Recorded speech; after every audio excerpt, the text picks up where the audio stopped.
وبركاته. معكم خالد او ماكس من قناه خالد كيوكس 2. اليوم عندنا شرح لجميع تحديات التوميتو هيد، وبرضه راح نتكلم عن السكن السري، هل تاجل الى الاسبوع التاسع زي ما يقول بعض الناس ولا لا. راح نعرف كل شيء في المقطع هذا، فاتمنى من كل واحد يشوف المقطع هذا ومو مشترك في القناه يضغط على زر الاشتراك وبرضه اللايك، وتتابعوني بالانستغرام. انستغرامي راح يكون تحت في صندوق الوصف. اما الحين خلونا مع تحديات التوميتو هيد.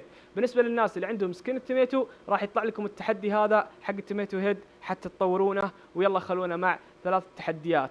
طبعا التحدي الاول يقول لك العب 25 جيم، اما التحدي الثاني يقول لك احصل على 5000 دمج، اما التحدي الثالث يقول لك احصل على 20000 اكس بي، بعدها تقدر تطور سكن الى الشكل اللي طالعكم قدامكم. الحين راح اسالكم سؤال واحد او سؤالين. السؤال الاول وش رايكم فيه، او هل يستاهل بعد ما خلوه يتطور انك تشتريه ولا لا؟ اما السؤال الثاني هل انت شريته بعد ما رجع قبل كم ساعه من الان عشان التطوير حقته ولا لا؟ اكتبونا تحت بالكومنتات. والحين خلونا مع التاجيل حق السكن السري، لان سمعت في بعض الناس تقول انه تاجل ومن ذا الكلام. حبيت اقولكم واطمنكم ان الكلام هذا كذب.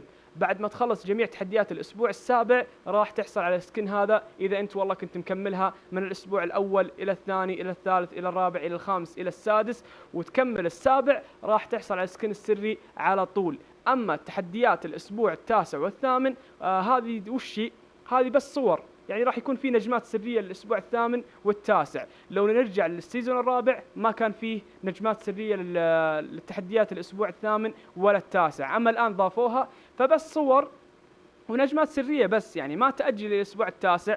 اكبر دليل يقول لك هنا كمل الاسبوع او التحديات الاسبوعيه من الاول الى السابع عشان تطلع سكن السري، وحاطين القفل قبل تحديات الاسبوع السابع، ما حطوه والله عند التاسع حتى يكون انه والله تاجل الاسبوع التاسع. فحبيت اطمنكم ان سكن السري راح تقدر تحصل عليه بعد ما تخلص جميع تحديات الاسبوع السابع او الاسبوع الاول الين السابع، بعدها راح يفتح لك سكن السري وبس. اما الكلام اللي طلع اشاعه وما ادري مين اللي طلعه اصلا ومين اللي قاله.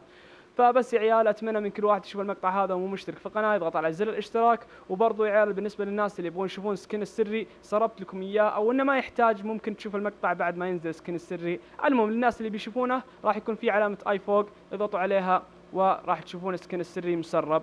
وبس يا عيال اتمنى من كل واحد يشوف المقطع هذا ومو مشترك في القناه يضغط على زر الاشتراك وبرضه اللايك، وبيس اوت.